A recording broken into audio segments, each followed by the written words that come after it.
7h16 sur France Bleu Périgord. Elle est consultante auprès de gestionnaires d'EHPAD et dans le service à domicile. Inès de Marcenay a 23 ans seulement, originaire du Gers. Elle vient de créer son entreprise avec déjà une longue expérience. On la reçoit ce matin dans la Nouvelle Écho, Corinne Duval. Bonjour Inès Dufresnoy. Bonjour Corinne. À 23 ans, on parle de longue expérience. C'est que pour vous, tout a commencé à 13 ans. Exactement. Qu'est-ce qui s'est passé? Pourquoi à cet âge-là? C'est une histoire familiale. Exactement. C'est une histoire familiale puisque c'est pour accompagner mes grands-parents. J'ai fait mes premiers pas dans une EHPAD. Donc à l'âge de 13 ans, effectivement. Avant ça, on a eu affaire à du service à domicile. Donc finalement, c'est assez tôt que j'ai été confrontée à tout ça. C'est un milieu que vous connaissez donc bien. 18 ans, aide ménagère, après un bac STMG dans le Gers. Vous travaillez au service ressources humaines dans une entreprise de service à la personne. Donc, Oui. Vous ne supportez pas la gestion des ressources humaines.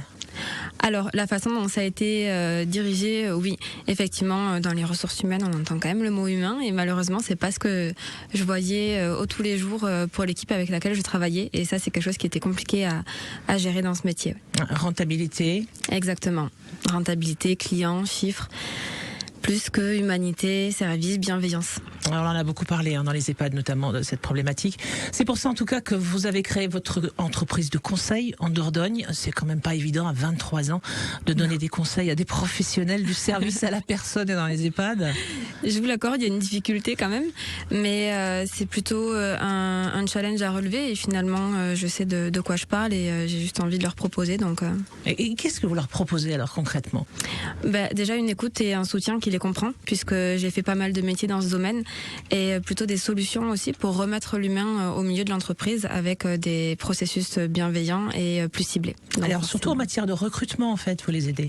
Oui, effectivement. Mais l'un des plus gros soucis et les problématiques, c'est le manque de candidats et le sous-personnel, les sous-effectifs. Donc là-dessus, j'interviens pour retrouver des meilleurs critères de sélection. Et vous parlez de changement de paradigme carrément dans la façon d'appréhender la personne qui veut travailler. Je pense qu'il y a un gros enjeu au niveau de l'attractivité. Effectivement, il faut plutôt inverser la tendance. Si on souffre depuis des années, notamment depuis la crise sanitaire, de manque d'attractivité et de candidats, je pense qu'il faut revoir les choses différemment et essayer de les attirer avec ce dont eux, ils ont envie. Vous vous trouvez parfois face à des gros groupes, Effectivement. des groupes privés, des entreprises de service à la personne aussi qui ont des tailles importantes.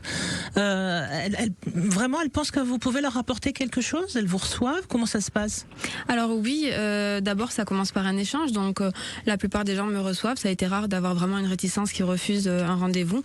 Après, chacun a son organisation, donc des fois c'est pas le moment le plus opportun pour eux d'avoir un accompagnement parce qu'il y a déjà beaucoup de directives de la franchise, et pour d'autres au contraire c'est vraiment une aubaine en fait que je me présente à ce moment-là pour les accompagner sur des difficultés de recrutement, de fidélisation aussi surtout. Alors vous débutez, on l'a dit, comment vous êtes perçu? Est-ce que ça fonctionne bien déjà dès le début?